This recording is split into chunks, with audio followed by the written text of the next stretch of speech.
Halo guys, ini kedatangan lagi sebuah paket smartwatch terbaru dari Halo. Ya, ini dia Halo RS3 atau juga bisa disebut LS04 ya. Untuk kemasannya dia berbeda daripada sebelumnya ya guys. Ini warna boxnya, packagingnya warna hitam. Di bagian belakang ada spesifikasi berbahasa Mandarin dan Inggris. Di bagian bawah dan atasnya ini ada fitur-fiturnya ya, seperti GPS dan juga dia layarnya sudah AMOLED. Oke, untuk kemasannya menurut saya ini cukup unik ya. Di bagian ini lapisannya tidak bisa dicopot guys, dia menyatu. Di bagian sini ada kabel charger magnet, dia bentuknya ini bulat ya guys, dengan 2 pin. Lalu ada user manual, ini dengan app-nya menggunakan Halo Fun. Dan selebihnya ini tidak ada apa-apa lagi ya di dalam boxnya.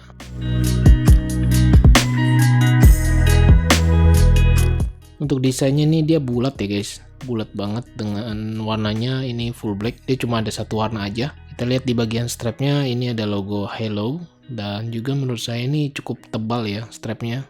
Materialnya ini dari TPU yang cukup solid menurut saya, cuma agak lebar ya. Untuk charger magnetnya sendiri menurut saya ini cukup bagus dan sangat kuat magnetnya.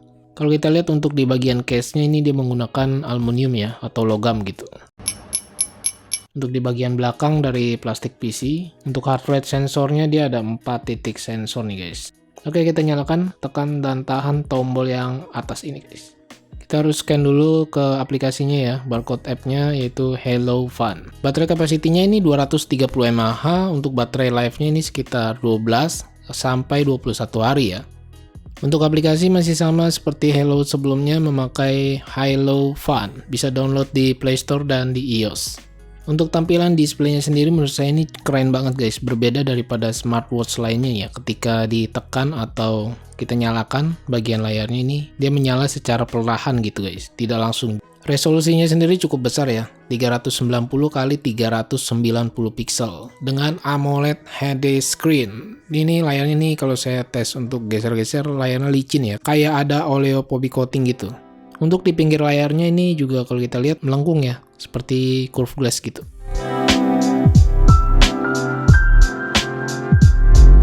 Oke, kita lihat untuk ke fitur-fiturnya. Kalau kita slide ke bawah ini ada menu pintas ya. Dia seperti biasa ada untuk setting brightness, find phone, DND, dan setting. Kalau kita slide ke atas ini untuk masuk ke menu utamanya ya, di seperti ini tampilannya. Pergerakannya sendiri menurut saya UI-nya ini cukup bagus, cuma memang bukan yang paling smooth gitu ya. Kalau kita swipe ke kiri atau ke kanan untuk melihat seperti data harian kita, heart rate monitor, kemudian di sini ada waiter, lalu di sini untuk break. Fungsi tombolnya di sini ada 2 tombol ya. Yang atas ini untuk power button on off, back, juga yang di bawah ini untuk ke menu pintas, yaitu kalau kita klik langsung masuk ke mode sport. Di mode sport ini tersedia sampai 14 fitur olahraga. Dia juga sudah mendukung GPS ya. Jadi ketika kita klik, GPS-nya akan mencari posisi. Untuk Bluetooth dia juga sudah versi 5.0. Waterproof-nya ini sampai 5 ATM. Jadi cukup aman ketika terkena air. Dan kalau kita lihat di sekeliling case-nya ini tidak ada lubang sedikit pun ya, karena dia belum ada Bluetooth call dan speaker. Di sini kita lihat dan tes fitur kesehatannya. Dia ini ada heart rate sensor. Dia berjalan secara dinamis atau berkelanjutan ya guys. Kalau kita lepas di pergelangan tangan kita, langsung dia punya heart rate sensornya nih off. Mantep. Untuk blood oksigen dia berjalan tidak dinamis ya, atau biasa aja gitu, berhenti. Untuk di bagian music bluetoothnya ini mantep guys, dia komplit ya, bisa play, pause, next, preview, up and down volume. Kalau saya pakai ke lengan saya ukurannya 16 cm, di bagian strap saya merasa agak kelebaran ya, agak besar gitu guys. Ini kalau saya ukur untuk ukuran strapnya 22 mm di sini tertulisnya ya, dan saya ukur kembali dengan jangka. Di bagian wrist weight-nya juga ini menurut saya cukup responsif, cuma dia mantep sih menurut saya, menyala displaynya itu secara smooth. Untuk ukuran case-nya menurut saya ini agak kebesaran ya di lengan saya yang ukurannya kecil. Kalau saya ukur untuk ukuran case diameternya ini 42 mm ya. Tidak terlalu besar menurut saya untuk ukuran diameter case-nya. Untuk panjang case-nya ini agak panjang ya, sekitar 50 mm. Di bagian ketebalannya menurut saya cukup pas ya, tidak terlalu tipis juga tidak terlalu tebal, sekitar 11 mm lebih. Beratnya sendiri menurut saya ini cukup ringan loh guys, karena di material case-nya kan dia dari aluminium ya, dan kalau saya timbang hanya 45 gram lebih dikit.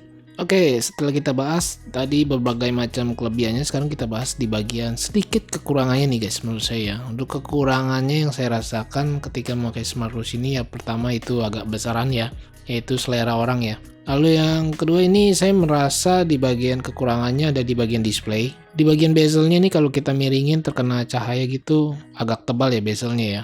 Karena ukuran displaynya ini hanya 1,2 inch, tadi saya belum sebutkan ya. Cuma dia sudah menggunakan AMOLED screen dan juga dia untuk layar redupnya itu menyalanya mantap menurut saya yang tadi pernah saya bilangin ya. Dan sayangnya juga setelah saya cek tidak ada yang namanya always on display (AON) yang sering kalian tanyakan guys. Karena sayang sekali ya layarnya dia sudah AMOLED cuma tidak ada always on display.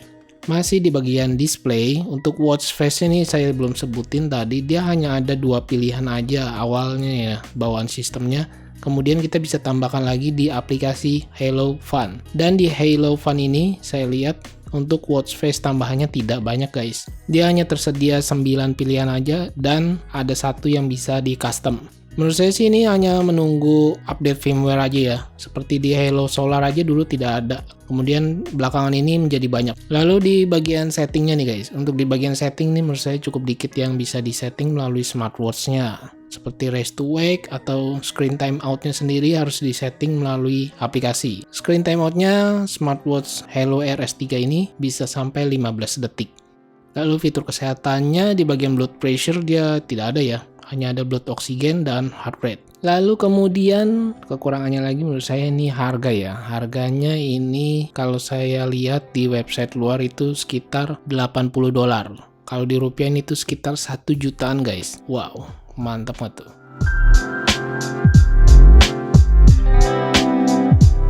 Oke guys, kiranya segini dulu yang bisa saya sampaikan dari smartwatch Halo RS3 atau LS04. Terima kasih banyak buat yang sudah menonton. Jangan lupa di subscribe dan nyalakan lonceng karena masih banyak sekali smartwatch keren terbaru yang akan tayang di channel ini. Save ready and see you next video.